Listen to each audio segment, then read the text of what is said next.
the NFL script writing memes have been some of the best to grace the internet, and it's led to some crazy conclusions, like the Super Bowl 58 logo predicting the Super Bowl matchup. That ended up not happening. We got Kansas City and San Francisco. But I made a crazy discovery. 3 weeks ago, when I made my original prediction video, I made a casual observation that the 2023 playoffs on the NFC side of the bracket felt a lot like 2021. And that single observation led me to predicting every single NFC playoff game correctly except the NFC Championship game. And I went through a rabbit hole. Because the more I thought about it, it's not just the NFC side. The entire playoffs is exactly the same as 2021. Don't believe me? Well, strap in, boys and girls. I'm about to explain to you how the 2023 playoffs is exactly like 2021. Make sure you like the video. Subscribe if you're new, because I'm a very small channel. Subscribe. Like the video.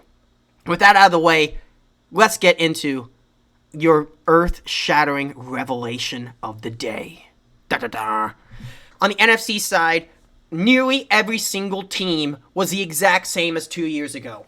Niners, Packers, Cowboys, Rams, Eagles, Bucks. The only teams that are different from 2 years ago on the NFC side are the Lions and the Cardinals. Let's talk about those games first. The Lions and the Rams taking on the NFC West opponent for their first playoff game. There are a lot of questions after that Matthew Stafford divorce. Could Stafford win in the big game? Could Detroit win in the big game? Are there going to be any winners from this trade? And the answer was clearly yes. Both the Matthew Stafford and the Detroit Lions were able to get their first playoff wins apart. And for the Lions, it was the first one in 30 years. And both teams, the Rams and the Lions, were in firm control of the game. And at no point did they trail at all. The Tampa Bay Philadelphia Eagles game actually went the exact same way. Despite the slight seeding differences in both matchups, Tampa Bay both times hung 30 points on their opponent, while the Eagles only had one quarter where they were able to put any points on the board. The Dallas Cowboys hosted a Packers and Niners team respectively, and that led to such an overconfidence by the fan base that they were already talking about how they're going to win the Super Bowl, how they're so close, that they're there, man. They're champions. Just listen to them. They'll tell you. And in theory, Green Bay and San Francisco should be easy teams to beat. They were lucky to be there. They had to really run the table towards the end of the stretch due to some rough patches earlier in the year, just to end up in 9-8 and 10-7 playoff teams, which ended up being the 7 seed for the Packers and the 6 seed for the 49ers. But Mike McCarthy was able to snatch defeat from the jaws of victory, and it was the underdog team that humiliated the Cowboys at home and sent all their fans crying in tears of pain. And just look at this too. Dallas started the game the exact same way, going scoreless in the first quarter, scoring a touchdown in the second quarter, but being unable in the second half to dig themselves out of the hole that they found themselves in. One of the biggest disappointments in the NFC playoffs was the Bird team. The Eagles and the Cardinals both had incredibly hot starts, but completely fizzled out at the end, including losing to a team in blue that was obviously 100% tanking, or at least in tank bowl contention.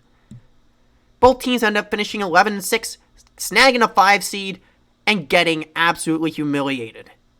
In the divisional round, Niners, Packers, Bucks, Detroit Lions, and Los Angeles Rams. Do those teams sound familiar? It's the exact same matchup. Niners and Packers played each other, and despite their quarterbacks having pretty hot seasons, it was, in the end, San Francisco pulling it out. The Detroit Lions and Los Angeles Rams, sporting their blue jerseys, faced a white Tampa Bay team. White Tampa Bay uniform. I mean, look at this. Look at this. Same color scheme. It's the same color scheme. And in the end, the Lions and the Rams were always in control of the game, never trailed, despite the fact that Tampa Bay, in the last second, tried to make a comeback. To set up an NFC Championship game between the Detroit Rams and the San Francisco 49ers. The Los Angeles Rams with Sean McVay and Jared Goff together were 0-5 against the Niners. And this is the part where the underdog ended up in a position to potentially win the game. They had a nice lead in the third quarter that got squandered, leading to them blowing a chance to get to the big dance. And on the AFC side, the fun continues. Because take a look at this. Long and hard. Buffalo and Kansas City at the 3 and 2 seeds. The Steelers as a 7 seed. The AFC East team as a 6 seed. Kind of crazy. The biggest surprise in both of these years were the Houston Texans and the Cincinnati Bengals. Both of these teams were coming off pretty lousy seasons where there wasn't a whole lot of hope, but armed with a former Ohio State quarterback and a star rookie wide receiver, both of these teams, thanks to a complete choke job by the division leader, I mean, seriously, it was horrendous. The division leader ended up missing the playoffs, opening the door for these two young, flawed teams to snag a home playoff game and a division title with 10-7 records. Their opponent for the first round was a team who could be best described as a dumpster fire. I mean, Browns faced injury, Raiders faced controversy, a coach resignation, criminal charges. The Browns made history because of the amount of quarterbacks they were running through. But because of their stable presence at head coach, Rich Bisaccia and Kevin Stefanski were able to keep the team together and get double-digit win seasons out of these dumpster fires and find themselves as a 5 seed. In the end, despite the amount of adversity the Browns and the Raiders were able to overcome, the former Ohio State quarterback got their first home playoff win this year. The 3 versus 6 matchup featured two teams that were 11-6 bulldozers, for lack of a better term. And admittedly, the AFC East opponent that both teams were facing, they were armed with game manager-ish Alabama quarterback, sure, but, you know, some people thought the Alabama quarterbacks had some potential, and that maybe there was a chance that there could be an upset here. But what instead happened was a complete domination by the 11-6 3 seed over the AFC East team, because it turns out their Alabama quarterback was, in fact, not as great as advertised. The Steelers also snuck in both years into the playoffs as the 7 seed. One is 10-7, the other 9-7-1. And they both got blown out in heartbreaking fashion because their offense sucked. Whether it was Mason Rudolph or Big Ben, the Steelers' offense, being an absolute dysfunctional mess, is always a constant. This set up a Kansas City-Buffalo game in the AFC South versus the AFC North. And let's talk about that one first and foremost. Because the number 1 seed clearly had an advantage with their tough culture. It's just a gritty culture.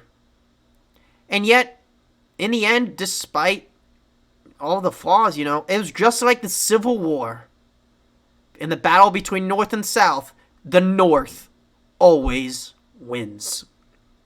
But Kansas City and Buffalo, it looked like Buffalo had a chance to win because they beat Kansas City earlier that regular season. And yet in the end, the Buffalo heartbreak always continues. One kick was wide right, and the other kicked in 13 seconds. The battle for the AFC Championship was between the Kansas City and the winner of the AFC North. In both situations, Vegas favored the home team. The home team was the better one all year, they said. I mean, look at all the flaws for the road team. I mean, the Kansas City wide receivers can't catch, and the Cincinnati Bengals offensive line sucks. They can't block anything. And yet, in the end, it was the road underdog that ended up pulling out a win against a team that many people thought that if they won this game would win the Super Bowl. So here we are.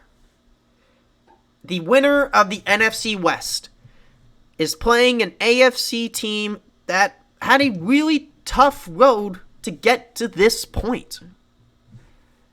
And if you thought, just for a second, that maybe this is where the similarities stop, think again. For the NFC side, the starting quarterback has been under a lot of controversy leading up to this moment. Both were questioned about whether or not they could actually come up big in the big moment. Matthew Stafford hadn't proven anything outside this year that he could win, especially with all that time in Detroit. And Brock Purdy was the last pick of the draft and was often the source of criticism and blame for when their team lost. Super Bowl wins for both of these teams would solidify the fact that, hey, I'm a good quarterback. I'm capable. Believe in me.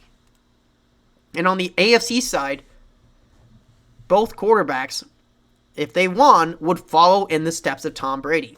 What do I mean by that? First and foremost, with Joe Burrow would be playing the Los Angeles Rams, just like Tom Brady played the St. Louis Rams during his championship. Tom Brady's first Super Bowl was against the greatest show on turf. A star-studded cast. Burrow had to face that. Von Miller, Aaron Donald, Cooper Kupp, OBJ. You go down the list. A lot of big names. But for Patrick Mahomes, if he wins this game, he would have completed Tom Brady's final greatest 5-year stretch in New England in his first 5 years as a starter, which is wild. I do want to point this out too.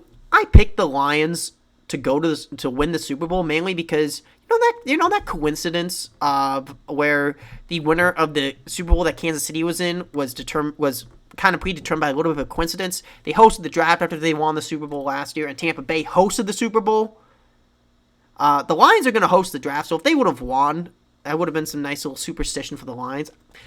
That doesn't have a whole lot to do with this. I just kind of wanted to point it out while you guys are here. That's just another feather in the cap thing.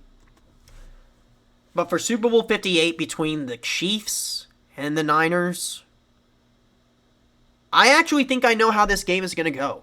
After taking a look back, kind of going through it, I think we're going to see a game where the Niners win 31-26 against the Chiefs. And why? I have a funny feeling that some of the same flaws that we saw during the regular season are going to crop back up. We saw this with the Cincinnati Bengals during that run, where it didn't matter the fact that the O-line was super bad. The Bengals were competitive, but in the end, it was like the 7th sack in the Super Bowl. Or I guess it wasn't a sack because Aaron Donald, Joe Burrow was able to get the ball out of his hands. But you saw the flaws come up, the fatal flaws in the team come up in the biggest moment. And I think that's the same thing that's going to happen with Kansas City. Brock Purdy's proven that he can come back in big games. So I think it's going to put pressure on the Kansas City offense and the wide receiving core. And I think San Francisco is going to end up pulling this one out. I mean, at this point, too, San Francisco's favored by Vegas, just like the Rams were going into that Bengals Super Bowl. Is this a guarantee? No. But if I am right, and this is a Super Bowl that the San Francisco 49ers win, well, it would just go to show that some players are one of one. Irreplaceable. Never to be surpassed. Or maybe I'm completely wrong. Who knows? But there's a lot... Again, feel free to go back and watch this video again because the similarities are kind of wild. Kind of wild. So hey, next time you're listening to the internet talk about, ooh, this is what the script is going to be, maybe don't look at those. Maybe just try to look back at the past. But sometimes looking back at the past is the best teacher to learn for the future. Anyways, guys, make sure you like the video. Subscribe if you are new. Thank you guys for watching State of the North.